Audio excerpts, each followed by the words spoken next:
Ranking Member Scott and Ranking Member DeSaulnier and members of the subcommittee. Thank you for the opportunity to testify today. My name is Glenn Butash, and I'm chair of the ERIC Legal Center, part of the ERISA Industry Committee, or ERIC.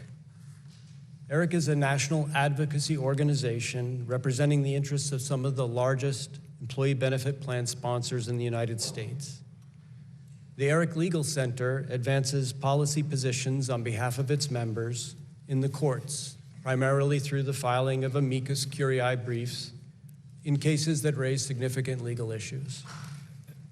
Over the past 15 years, there's been a surge of cases brought by a handful of class action law firms against benefit plans and their fiduciaries.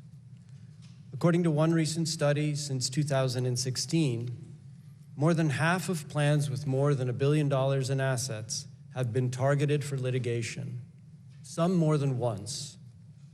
These are plans maintained by sponsors like ERIC's member companies that devote significant resources and attention to complying with the law. The barely veiled secret is that these suits are designed to generate a quick settlement, often with merely token recoveries for plan participants. And if there's no quick settlement and the case survives a motion to dismiss, discovery and litigation costs can run into the millions of dollars. This has real consequences.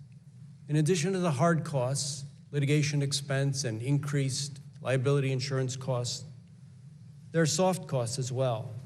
The distraction of plan professionals, plan administrators, and plan investment teams who need now to gather documents and respond to discovery in the lawsuit. And there's also the very real potential to distort fiduciary decision-making, which would be an unintended result. All of this is to the detriment of the retirement system that protects so many American workers. ERIC strongly supports common sense litigation to address this issue.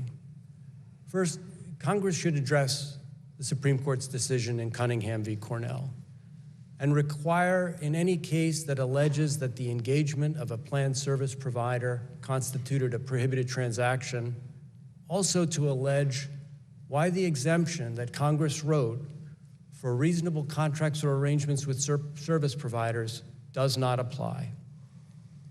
Second, Congress should require, in any case relating to plan costs or plan investments, that the plaintiff plead a meaningful, context-specific benchmark, genuinely supporting an inference that the planned fiduciary's process was flawed. And third, discovery should be stayed while any motion to dismiss is pending.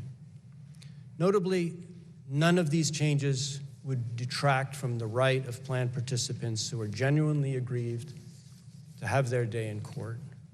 I welcome your questions. Thank you. Thank you, sir. And now, under Committee Rule 9, we will question witnesses under the 5-minute rule. I will